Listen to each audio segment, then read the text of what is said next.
de Japon. On va vous parler du 5e goût qui débarque, l'umami. C'est étonnant, il a été découvert il y a plus de 100 ans au Japon. En fait, il n'a été reconnu mondialement que très récemment. Et vous allez en entendre parler cette année, ça va être dingue. Nous, on est là en avant-première pour vous en parler, parce que du 19 au 23 novembre, déjà à la Porte de Versailles, il y a le Salon Saveur. Ça va être la star, l'umami.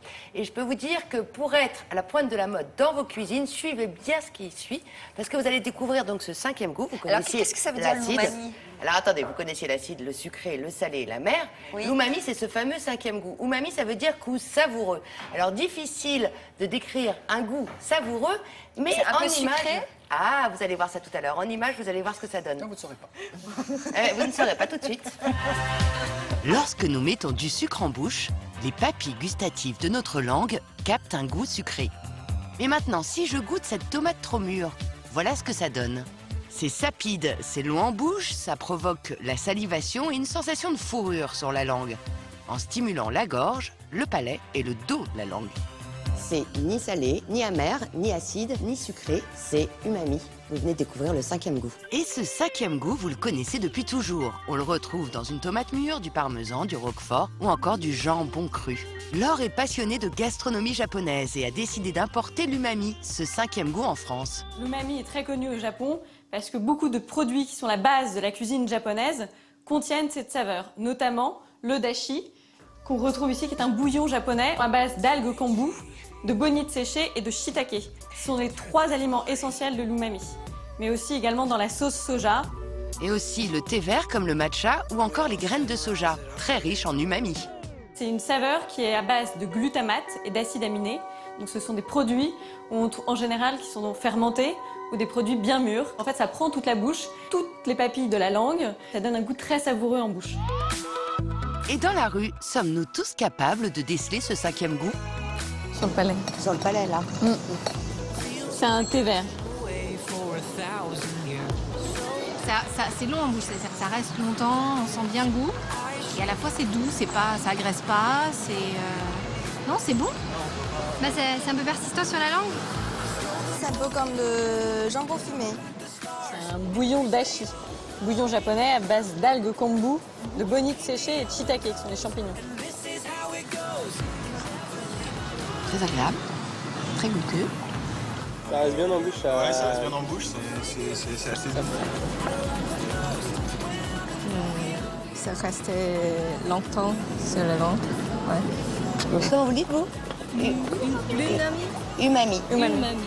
Plus qu'un goût, il s'agit d'un sentiment. Se dire que ce que l'on mange est délicieux. Pour le chef Shinsuke Nakatani, l'umami, c'est ressentir le goût le plus pur de l'aliment. En tout cas, pour moi, l'umami, c'est quelque chose qui est assez concentré. Ça se voit pas beaucoup, mais ça change le goût. Voici comment dans son restaurant, il fait apparaître l'umami. Pour préserver les textures et les saveurs, il utilise la méthode du lavage à 50 degrés. Le choc thermique permet de faire ressortir les saveurs de ces produits à l'état pur. L'umami, c'est les bons, quoi. C'est bon goût. Et oui, l'umami, c'est un 5e goût subtil qui procure bien plus qu'une simple saveur.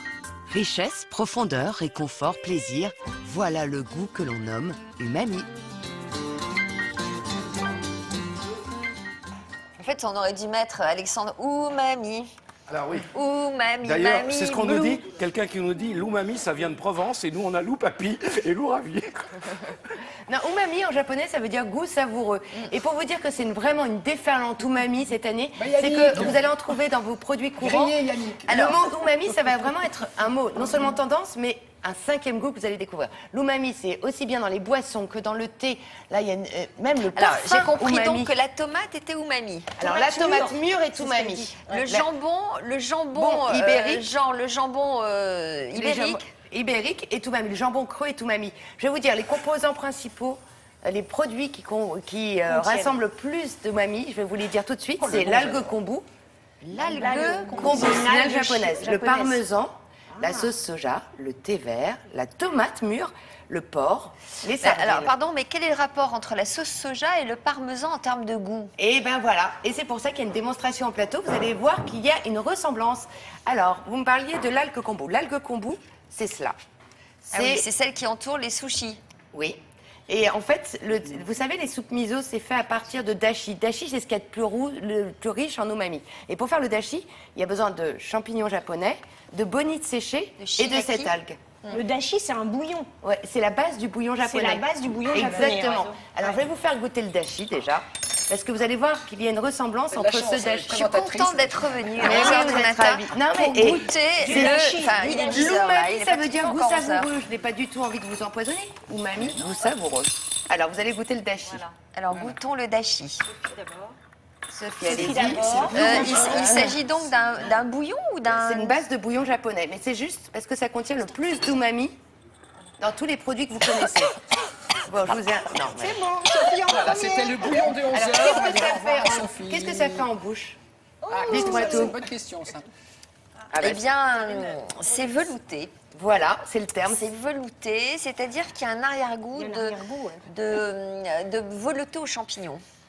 Oui, c'est riche en fait, c'est très riche l'umami. C'est ce goût, en fait, c'est agréable. Exactement, ça reste encore. C'est vrai. C'est velouté, telle une couette.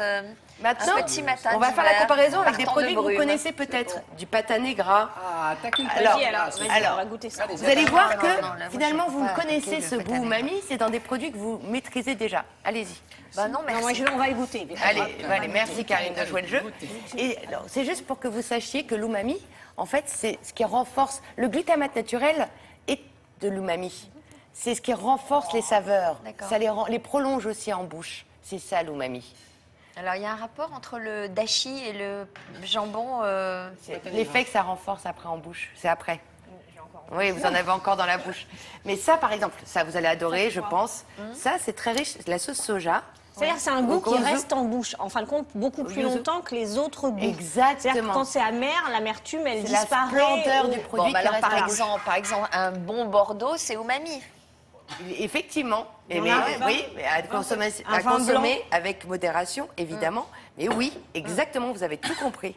C'est ça l'umami. Donc en fait, ça veut dire qu'il reste longtemps en bouche. Savoureux et ça exprime toute sa saveur en bouche. Toutes les papilles sont exaltées. Non mais comment on dit c'est ça.